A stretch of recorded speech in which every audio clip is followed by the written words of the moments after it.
Starting. I think we're live. Yay. Hello. And, oh, yeah, we are. Yeah, that was loud. That was me, and that was loud. Well, hello, everyone. It does look like we've got some people out there, so yay. I'm so glad you guys could make it. We are so excited to be back with Classy Chicks after a much longer hiatus than I think any of us expected. And let me tell you, man, all of us are a little broken today. We're like, gosh darn it, we're not canceling, we're not changing, we are here. So welcome and hello.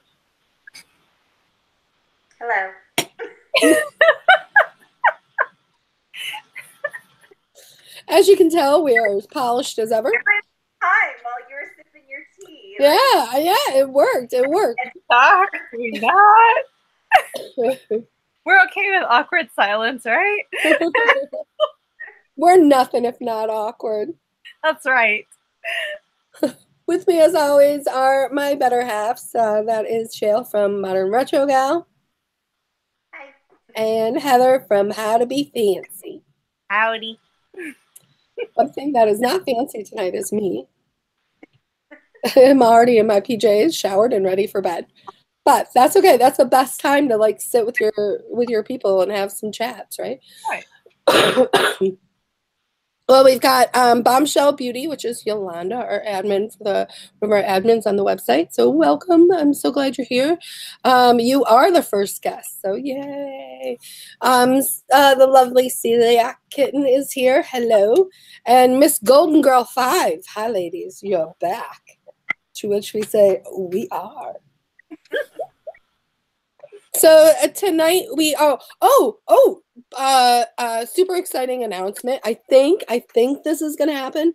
But some of the other live streams I watch on YouTube, the chats are now there after the live stream is done. So hopefully we won't lose all the fun chattiness that sometimes the girls themselves don't see because they don't see the chats during it. So hopefully that will stay up. I hope I didn't have to click something and it's just magically there because I am at that age where I can't understand technology anymore. Amber Phillipson says hello. So we are so glad you guys made it tonight. Tonight we are talking about a Disney film. I think all three of us, I did post a list of all the films with a little like document on our Facebook page with little synopsis. I think all of us are actually going to be working our way through watching every single one of those films because we were all like happy but yet disappointed by everything that was chosen. So the top winner by, actually, I would say it just squeaked by Aristocrats, which, as you can tell, Heather is representing. I was ready for it. Either way, we've got a cat. Yeah, that's true. So we are talking about Bedknobs and Broomsticks from 1971. And because it is a Disney film, there is no better person to do our research for it than our resident Disney expert, and that is JL. So if you want to go ahead and take it away. All right. So there's not a lot of tea to spill with this movie. As far as the, sometimes when we research the movies, there's, drama on the set. But I did find out some interesting little tidbits. Of course, this is one of the many much loved Disney live action films. This was from the 60s to the 70s when they were really pumping these movies out. These were some of my favorite movies from my favorite memories. They weren't from my childhood. I wasn't born yet. But you know what I mean. But I loved these movies. I miss this kind of genre of film that Disney did. I feel like it is a very sort of lost genre, this sort of live action, but a little bit of animation, and then you've got the musical components to it with all the music, and that came from the brothers. What was their last name? The Sherman, who did a lot of these, wrote a lot of these musical tidbits in all of the movies, and were just completely amazing. And I believe it said that either they both left after this movie or one of them left after this movie. It was like the last time they worked together on these Disney films. So this was 1971. It was directed by Robert Stevenson, who actually had quite a career as a director in the UK. He did a lot of movies during the 30s. And then actually, because of World War II, he immigrated to the US. And he got some work with Alfred Hitchcock. He got some work with RKO. And then he went to work with Disney. And there's quite a few of these style movies that he did. Again, the Sherman Brothers, they were all the movie songs that we love from Mary Poppins.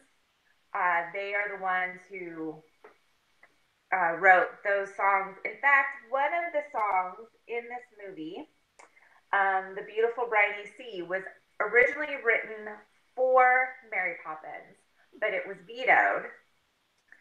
And so they kind of put it in the catalog, and then they brought it back for this movie. I'm almost wondering if that sequence would have been what was in Mary Poppins as when they jump into the picture. Yeah, like through the into the park, and yeah. Mm-hmm. I'm kind of wondering if that had somehow, this song was meant to be as part of that. But if you know the history of Mary Poppins, Pale Travelers, I can't talk. She was made doing Mary Poppins very, very difficult on Disney, and so she did not like a lot of the music that they were putting into it, and so I think this may have been one of those times where she kind of put her foot down because there was so much animation, and she did not want there to be any animation in Mary Poppins. So yeah, and then the only kind of, there's like little teensy drama.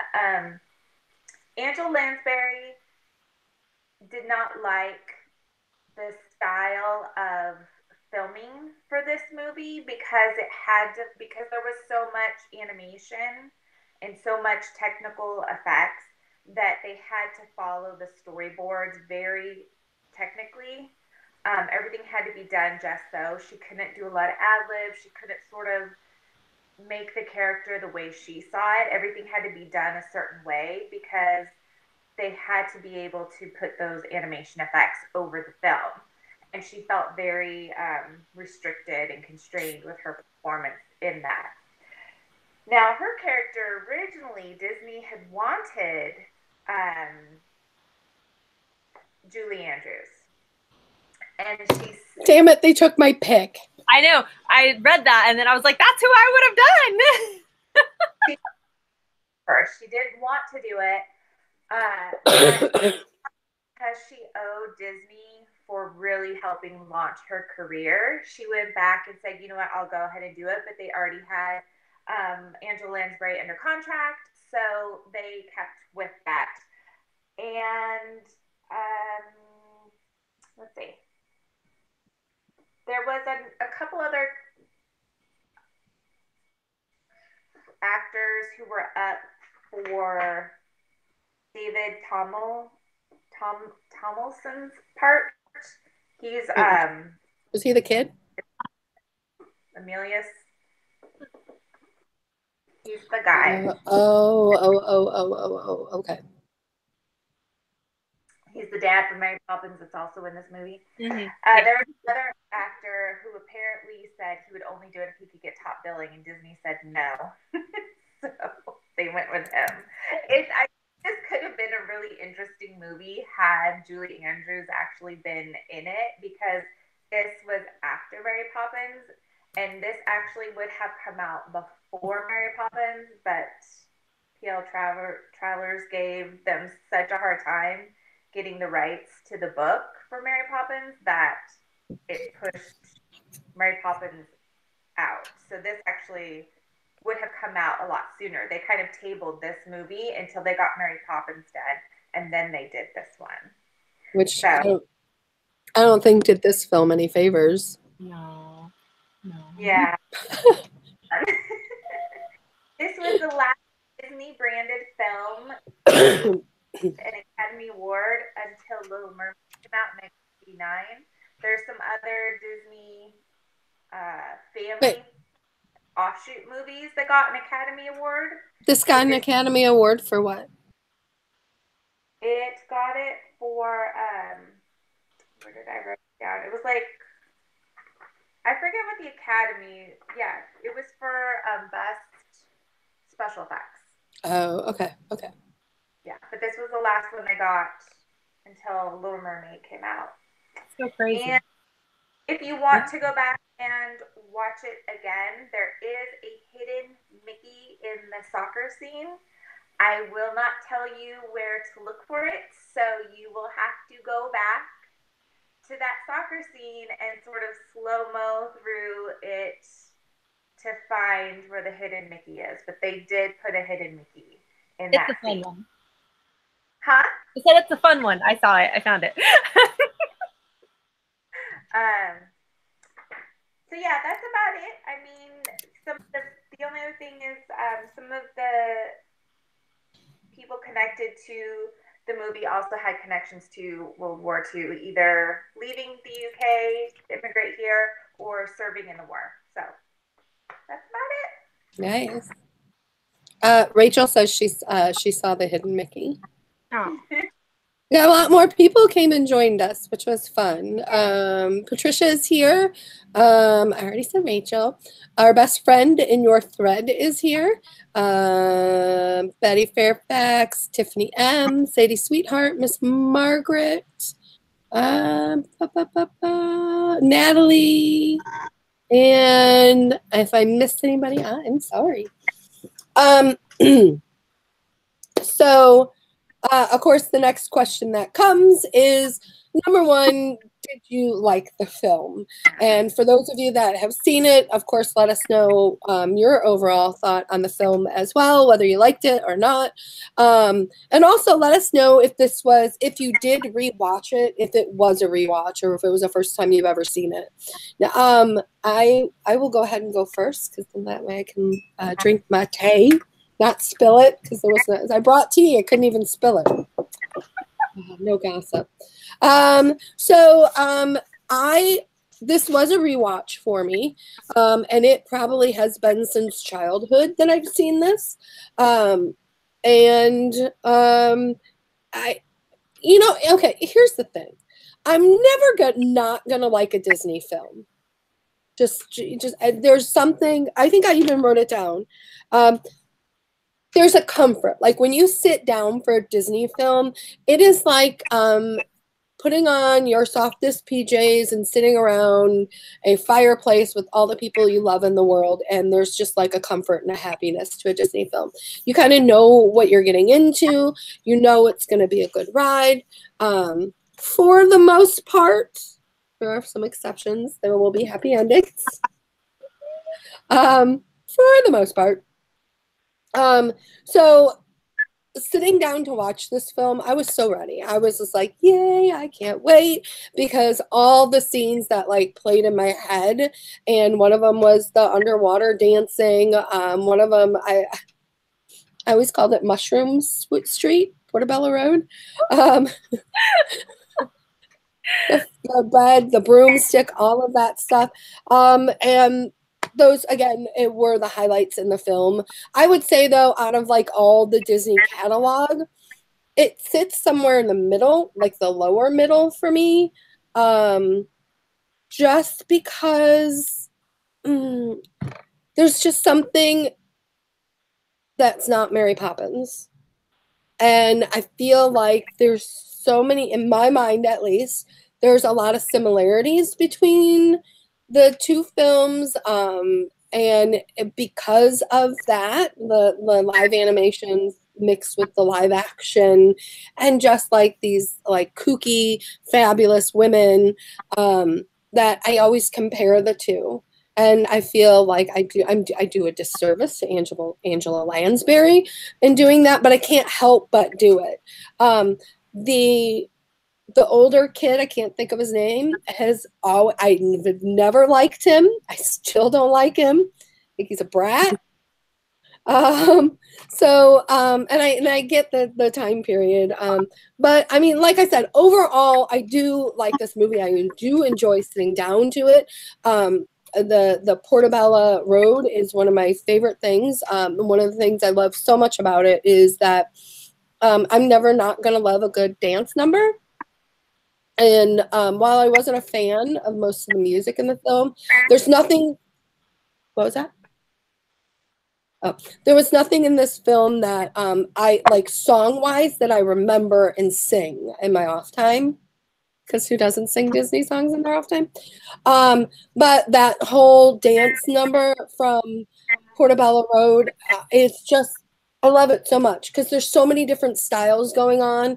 You go from a Western style of dance to an Eastern style of dance to a Southern style of dance, and I just love it. I love the way they use like this darker template, and then some of these dancers that came on were just in a richer, brighter tones, and it just was so like magical. And it was like little moments like that is what keeps this film higher up for me, because when they hit it right, they hit it right.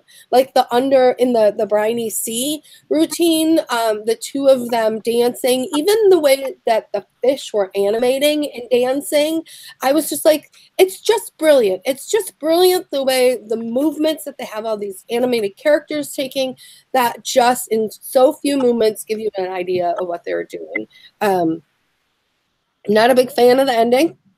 I'm not a big fan. I find the soccer scene too long, if we're gonna get picky, but that's kind of what we do here, right? We get picky and make enemies, isn't that? The whole point of coming here. Yeah, yeah, yeah. So I definitely, this is a film I will rewatch, but it is one that I would rewatch and fall asleep during. But I would definitely rewatch it because it does have that blanket feel to me. So yeah, I'm gonna let JL. I'm gonna let JL go. I don't know what she's gonna say now. I'm a little worried. You don't talk smack about Disney around these parts, y'all. Okay, I came into this movie. Yeah, I too have not seen this particular one since I was a kid. And I tried to come into it with a little bit of a critical eye because, what's the point of all of this if we're not going to, try and dissect these movies and sound like we know what the heck we're talking about. Like I said, I happen to love this sort of style and genre of film that Disney did. I think this is some of their best work. I think that some of the storyline similarities is part because of the way they used to film their movies. They would take sequences from one movie and use it in another movie so that they could get these movies out so quickly. Because if you look from like late 50s to like 79, there's a lot of movies that they came out with. Between animation and live action, there's a lot of movies. And that is because they would use the same stills and the same scenes from movie to movie, and they would just change the characters. Like a lot of the dance sequences in the princess films are all the same. They just changed the setting and they changed the characters, but it's the same shots. And so I feel like even the soccer scene in this is very reminiscent to Robin Hood, which came out a few years later. I was totally thinking it looked like Prince John. Yeah, all of the characters in the soccer scene obviously were used to animate that film. I do agree that that was a little bit long, and the one major change that would happen for me is I cannot stand the actor's voice for Bear, and I cannot stand the actor's voice for the lion. The voices that they used later on in Robin Hood and Jungle Book, those actors' character voices were so much better. These ones just irritated me, and I just wanted to like stab my ears so that I didn't have to hear their voices anymore. I just didn't like where they went with the voices. It just was really frustrating. But that is what Disney did in order to pump out these movies so quickly, is they used a lot of this same sort of sequencing and same sort of stylized look to the movies so that it wouldn't take forever to film and produce. And, you know, you had the brothers who did all the music, and if music didn't get used for one movie, they might end up using it for another movie. So it wasn't like everything was so done from scratch. Like they could work on a lot of movies all at once and have things pulled and put in other places where it might have made more sense. I agree. These movies are like, it's nostalgia, you know, and it's fun to watch them.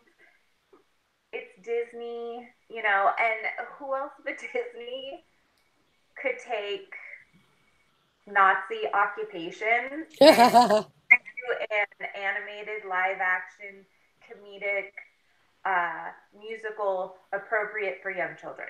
Like, only Disney's gonna even try and tackle that. You know, like That's true.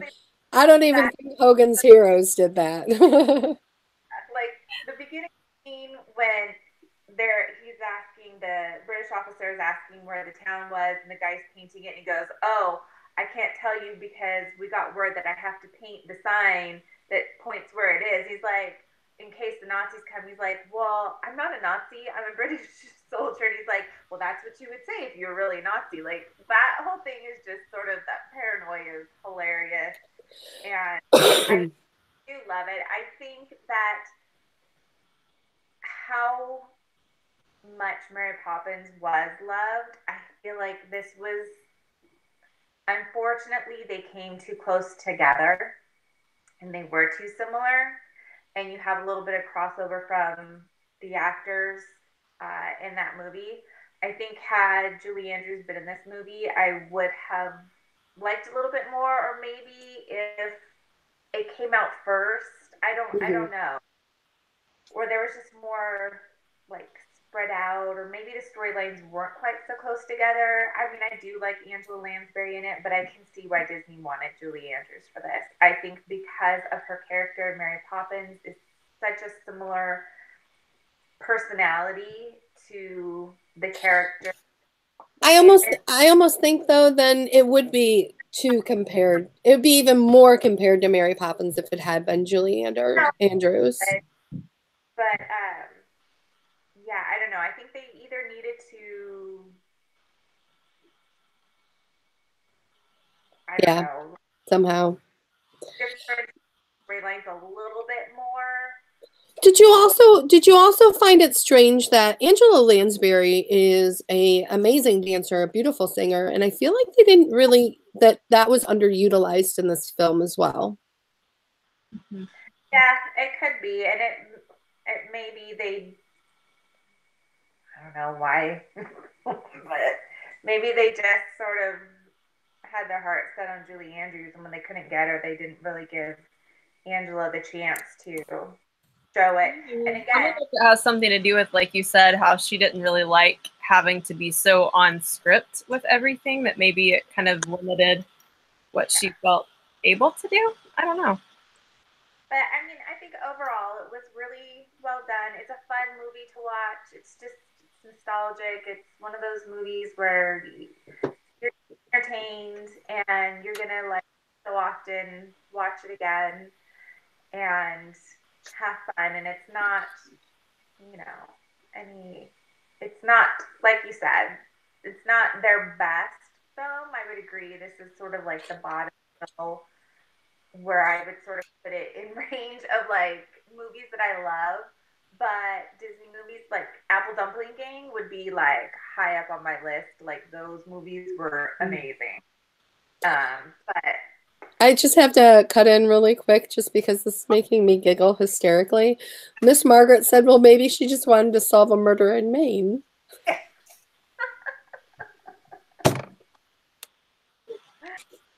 yeah. Clearly. She's like, are we done with this film yet? Because I think there's a murder. Can somebody watch these kids? I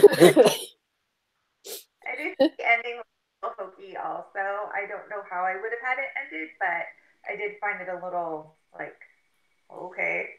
Because I wanted her to stay a witch. Like why would it be bad for her to stay a powerful witch? Well, because I don't know. I mean, she said she wasn't ever good at it, so. Well, she wasn't good at it because he gave her the wrong spells. He like put his own spin on the spells and changed them up. So of course none of them really worked for her. Hadn't had very much practice either. Come on. Yeah. Because they couldn't have a witch be the mother of 3 orphan children. Sure. You know, I will say this, like during this film, like especially after, if you guys were here for Meet Me in St. Louis, you'll remember this. If you weren't, go back and watch JL talk about this film. But now every time I watch a film, especially like this, I'm like, okay, but what about, you know, these kids are like climbing out the window. She's like taking off dancing and doing other things. Like these kids like were left in the mushroom road. I'm like, who's watching the children? I can never not think about that now in these films. Oh, so funny.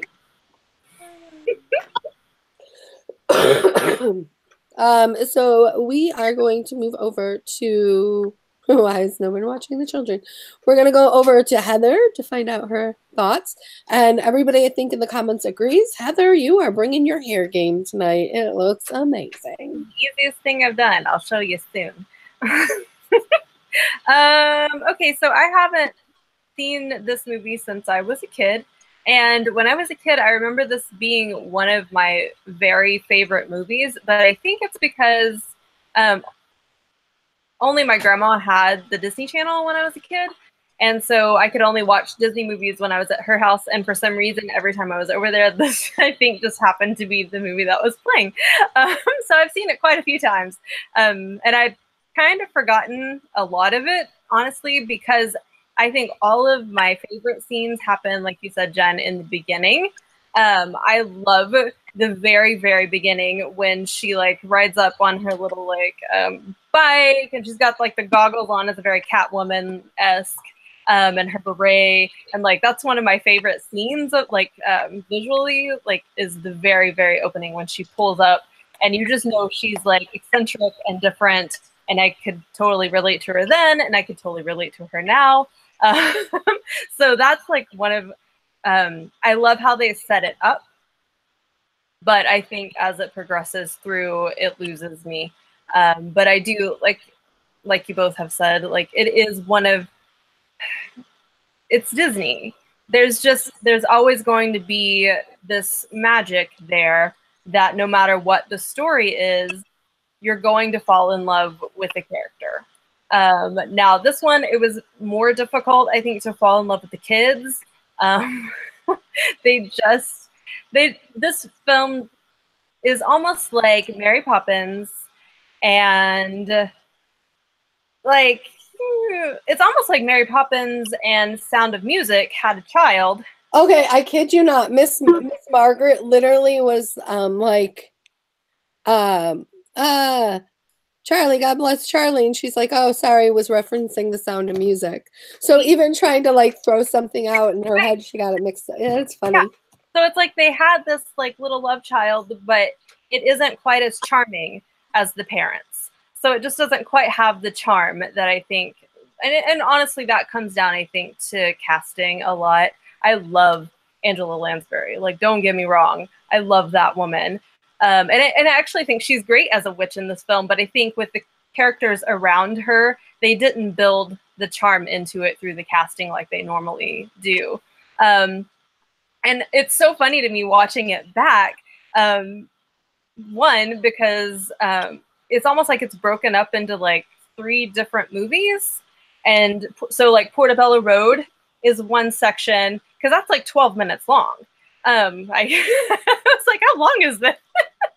The best 12 minutes. 12 minutes. And it's the best 12 minutes of the entire movie. Like, it's such, and I love it because even watching it back now, like, I'm always prepared for a little bit of like problematicness, especially when we're talking about like, you know, global East and West coming together. And I feel like it's very appreciative of everything that it shows. So I was like, oh, I was expecting this to be like upsetting to me, and it's really not, which is always a good surprise when you're watching a movie from 1971. And then I love the colors of this movie. It's curious to me that because it's, I guess they probably filmed a lot of it 60s, and a lot of it was, of course, written in the 60s. So style-wise, it has this weird 60s, 70s amalgamation. But I love that nobody is in any sort, like, it's supposed to be 1940, and literally everyone is in 60s clothing, like late 60s, the bright colors, lots of pinks and purples, and then the dark browns. I love the color palette of Portobello Road scenes. I think it's fantastic. One of my favorite scenes when I was a kid is the still pans, because my grandma lived in Trinidad, which is, if you look on their jackets, it's sewn, it says Trinidad. And so I always loved that part because we had a steel pan at home and whatever. So I was like, oh, yay, I have friends who live there. You know, I don't know. It just connected me to that like part of the world a little bit. So I love that scene. Then rewatching it again this time, watching the whole soccer scene, all I could think of is Harry Potter. This film has a lot of like, I almost feel like if J.K. Rowling had been like a consultant on this film, that's what it would have happened, because it's like long and complicated, and they're making rules up that make no sense according to soccer. And so I was like, it's Quidditch, everybody. See how I thought that I might have enjoyed it a little better. Oh yeah, for sure. Like low budget, made for television. But I kept thinking, oh, I never would have suspected like Harry Potter vibes from this story, as well as like the Mary Poppins that I always like connected it to. Of course, the underwater scenes and all of the animated scenes, I love those. I love how they interact. I know that for the time was probably really, really difficult. And so I totally appreciate those moments that happened, because, you know, there was a lot of ingenuity that had to go into a lot of that. And so that's what I love about this period of Disney films, because it's so experimental. You've got the medieval things happening with the 1940s and the King Arthurs and the animations, and none of it really makes sense, but somehow it's still a pretty great film. So yeah, I'd rank it somewhere in that like mid to lower tier of those kind of family friendly Disney films that weren't like the A-listers. And I still love it. I kind of get lost at the end. The Nazis do me in a little bit, but but other than that, I like it. I like it a lot. Yeah, I do have to say, like, the special effects, like, I can see them winning an Academy Award for this, because I feel like they don't jar you out of the story, which I think is really important. So, like, even though that, you know, like, you can kind of see how they might be doing something, it doesn't ruin the whole thing for you, which I think like is... That's when you see the string holding her broom up. Well, there's that one. Which, by the way, does anybody else have this problem? Like, I love the idea of flying on a broomstick. Like, I'm all down. I'll fly on a broomstick any day. But then every time I see it happening, like when she was like, oh, no, I'm not going to be a lady. I'm going to sit astride it. And I was like, oh, God, that's so painful. How does anybody sit on a broomstick? Like, practically speaking, I don't think that's very comfortable. Can we put a bike seat on it? I mean, they should come.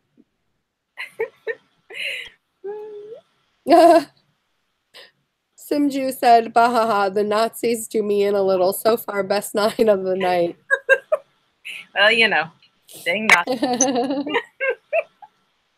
Well, I mean, when I was looking up the synopsis for the storyline, it was basically what did it say? It was like I can't remember. There's something about her not being like a very good witch. I can't remember the wording that was a con man and Nazis are all looking for this specific spell. Yeah, which by the way, I may have spaced out. I mean, the spell. Okay, the spell was the animation of stationary objects. Right. So what was the Nazis gonna do with it? Zombies? I don't understand. I don't understand how this spell was gonna end a war. They were going to use it as a weapon for their war. So they were going to use it so they could use these inanimate objects to be. So kind of like the first drones. Yeah. Thank you.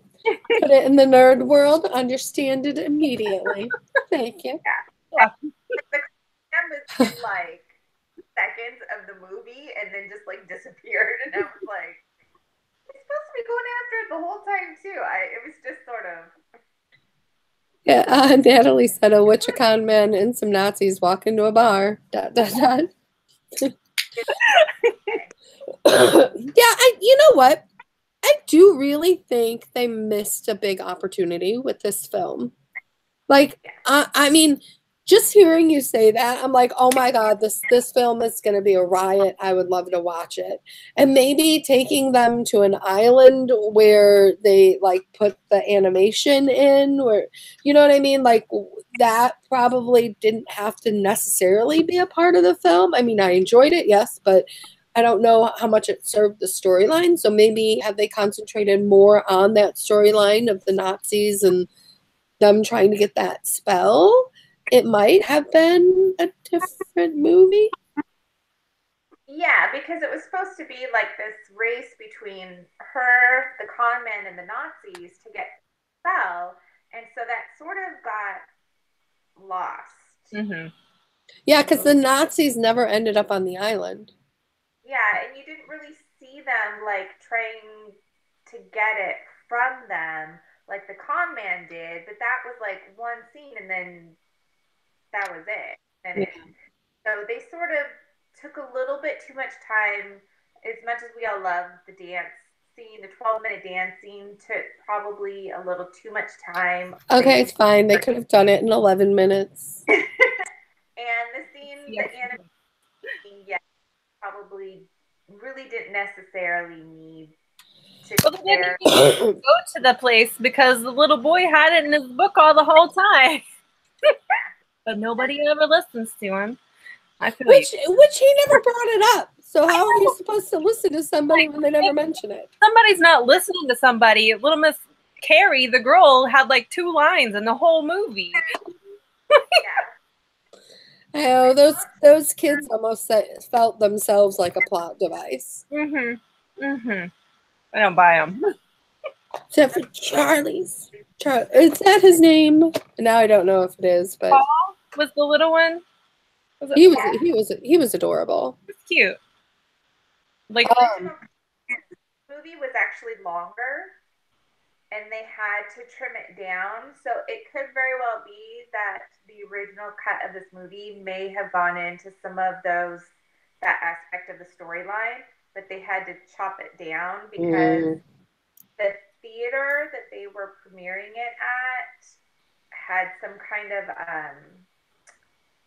holiday thing going on, and that always ran late, and so they had to shorten the movie because of that. And so it could be that because a lot of people didn't even realize how long the movie originally was until they went to go back and I guess like remaster it, years later. Then they realized there was like all this footage that wasn't in what's been released. Hmm. So it very well could be that some of that storyline got chopped out of it. Like maybe it was more connected than Yeah. years. So Natalie said, LOL, more Nazis is what was missing from a Disney Kids movie. I don't know. I don't see it as something they go for. Delana said the use of animation during live action was still a new thing, so they were pretty much shoving it in wherever they could. Paraphrasing there.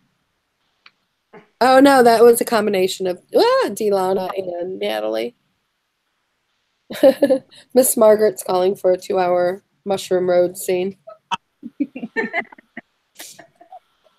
Which, when the film opened and it opened on that scene of the town, I was like, oh my God, is this place real? Because it felt like so of course I had to look up where it was. It is real, right? Yeah, it is Kofi Castle in Dorset. It's where like all the Tom Hardy movies are filmed. Or not Tom Hardy. You know. Oh, go ahead. Yeah. Okay. You know who I'm talking about. Yeah. And I am going to England in November, and we were going to do London and York, and now I'm like, maybe we should do London and Dorset instead. Mm. You can take your bed knob and see what happens. That was always the other thing with this movie is my great grandma had a bed that looked exactly like that bed. And so my sister and I would always like try our like hardest to get the knob on. And poor thing, she probably was like, why do I keep having to screw my bed knob onto the bed? We were determined we could make it fly. And do your psychedelic 70s. Yeah. Yeah, yeah. Room experience to the room. All right. So we are going to recast this film as always. Durham, England. So I mean, obviously there's not a lot of characters to recast. And we can't choose Julie Andrews. God damn it. So I'm gonna start with JL.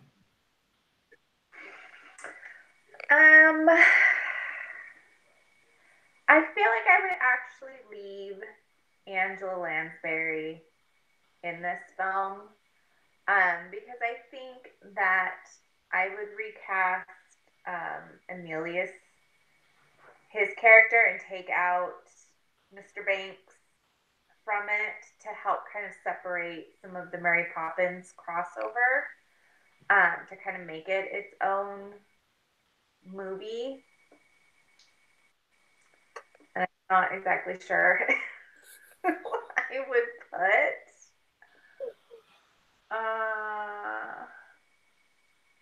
But he's one person that I think I would definitely recast.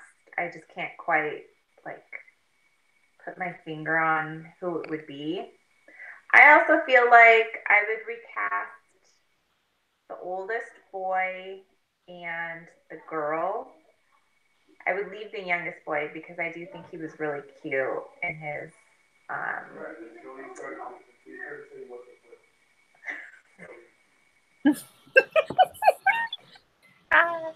missed it. I didn't hear what he said. No, sorry. There's parental disciplining going on outside. Oh, I've never heard Matt be like disciplinarian.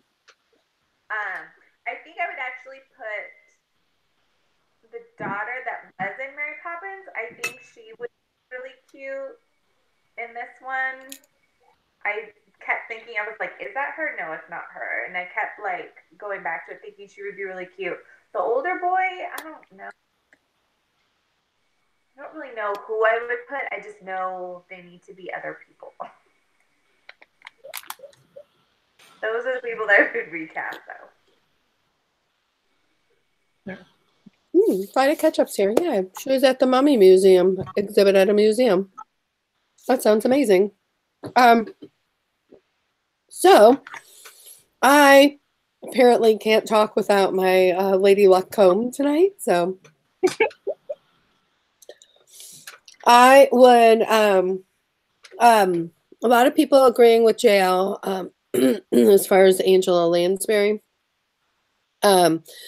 Suggestions have also been, oh, I'll wait until Heather goes, so in case we don't steal one of hers.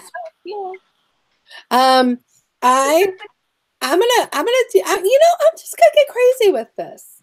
I'm gonna get absolutely crazy with this. I am going to recast the children. I'm gonna use the same kids that are in Lemony Snicket's, the one that's airing right now. You stole my kids. So you can borrow them too. It's okay. I would do something to this recasting is kind of weird. But I think it would also help boost her career back.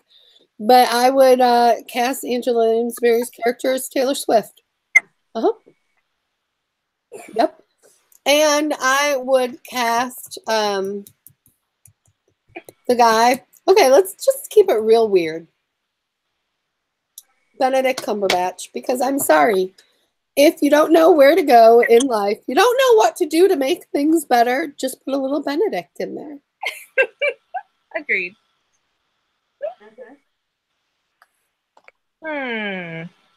Okay, so you stole my children. So imagine them.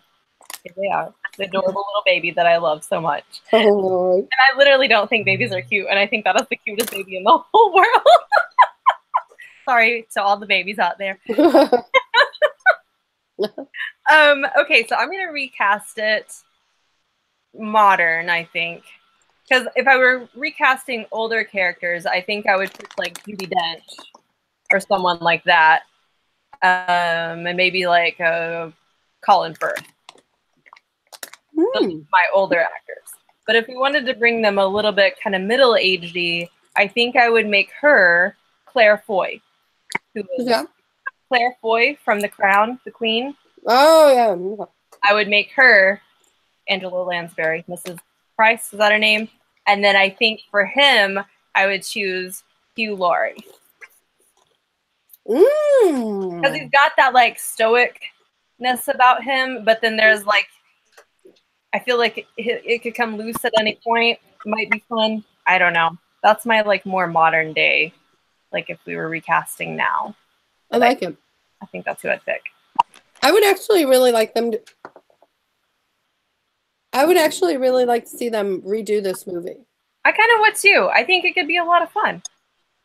I mean, that's what we seem to do now with movies. Yeah. I'm here for it. All right. So some of the other suggestions were only a couple people decided to play the game tonight.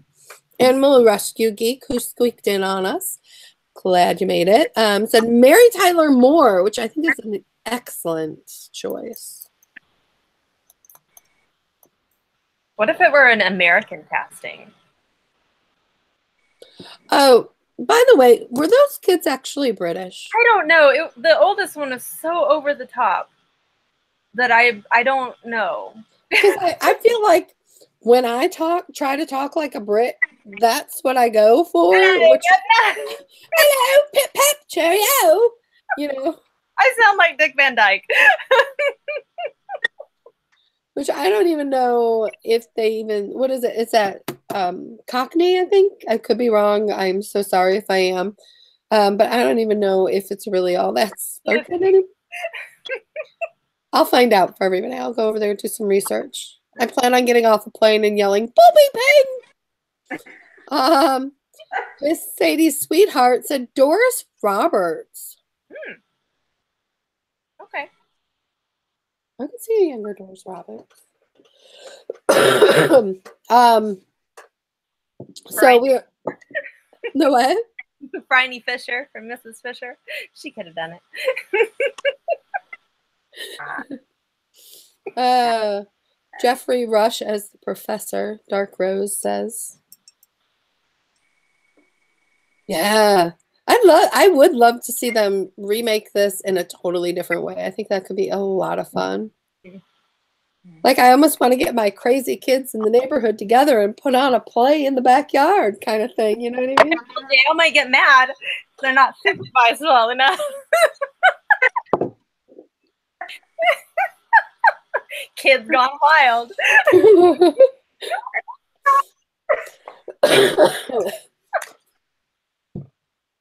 Oh, you'll never live it down. That was my favorite moment. Oh my gosh. Like, who is running this show? I think I almost passed out from like laughing too hard. Oh my god. Oh my god. I almost need to get a timestamp for that. So next to this, every time we mention it, we can put up the timestamp so everybody can see it. Having class is running across tables barefoot. Like, that's what I was like thinking while watching that.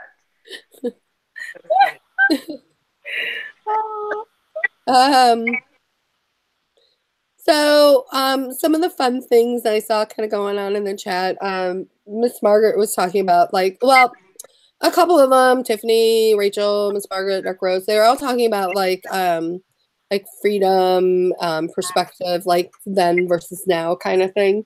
Like watching as an adult and as a kid. And Miss Margaret said, I used to think Simba as a cub was so sassy and cute when I was a teenager. But now that I'm an adult, I'm like, Simba, do as you're told. That bird is right. Yep. Absolutely. Simba was my first crush, I think. Oh. Simba was, or my first animated crush. Maybe if that's weird. I don't know. No, that makes out of our one of our resident cat ladies, totally get it. Makes sense. Okay, I'm trying to figure out who said it. We were talking about okay. There was some chat about oh, hi Lynn. Lynn squeaked in on us earlier. Didn't even see her. They were talking earlier about Anchors Away with Gene Kelly. And somebody mentioned how much they like Danny Kaye movies, which served to remind me of how much I crushed on Danny Kaye. He's amazing. And I feel like we've done a lot of ladies lately. So I think our next movie for next month is going to be a Danny Kaye movie. Yay. I love Danny Kaye. I know, right? Like a lot of times, like especially as you get to be an adult, like my sister and I were talking about Tom Cruise the other day, and I'm like, I love him for who he's not. I love him in roles that he plays. I think he's a great actor. As a person, not really, you know what I mean? So it's like one of those things, like when I saw Danny Kaye's name come up, I was like, you know what? Not only do I love him as an actor, I love him as a person too. You know, and there's so remake Hans Christian Andersen, like the real. Sorry, like tangent. Side note. No. Well, Rachel was just talking about Hans Christian Andersen on here, so it's so yes, Robin Hood, first drive-in movie she ever went to. So on in the next like couple days or whatever, Jail will pin onto the Facebook page, which if you're not a part of the Classy Chicks Vintage Flicks group, just go ahead and request to be added. And Jail put that up. We do try because I actually really liked creating that little PDF of all the movies with the little synopsises of them, because a lot of times I'm always like, I want to watch a movie and I can never think of anything to watch. And that's a really good resource. So I want to keep doing that, but that means that I can't be having a gazillion movies suggested. Because then I will stop doing that. So I would ask for your suggestions to try and limit them to maybe 2, but if you absolutely have to go to 3, that's fine. But no more than 3, please. Because I literally have to go through every movie. I check Netflix and I check Amazon to make sure that they're available for viewing online, because I know getting DVDs can be really difficult sometimes. So, yeah. So let us know on the Facebook page what Danny Kaye movies. It sounds like Robin Hood and Hans Christian Andersen are going to be up there for movies, because he has enough movies, right? I think so. Surely. All the time. Like, look at his handsome face. So handsome. Let me see. He's done a lot of really funny random movies. Right. Oh, Walter Mitty. I forgot he did that. Oh, yeah. So, and it can be him as a main character, as a sidekick. Yeah, I guess there's not a ton of them, but That's enough. I'm okay. I'm okay with that. Oh, he was in Fallout 3 and Fallout 4. Wait a minute. Is he still alive? Oh, no. No, I don't think so. Well, because it had him, soundtrack Fallout 4 to 2015, and I was like, wait a minute, I didn't think he was alive anymore. So then I got excited that he might still be alive, and then I scrolled up and I was like, yeah, he would have been real old. All right. So, oh no, I lost her. Oh no, where'd it go? Oh, there we are. There you guys are. All right. What did you miss?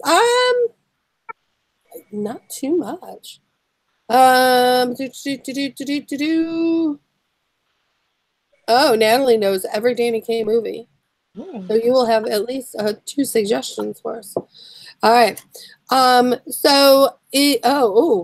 am operating off a battery and it is almost dead. So we're going to go ahead and wrap up. Is there anything you guys wanted to add before we go? No.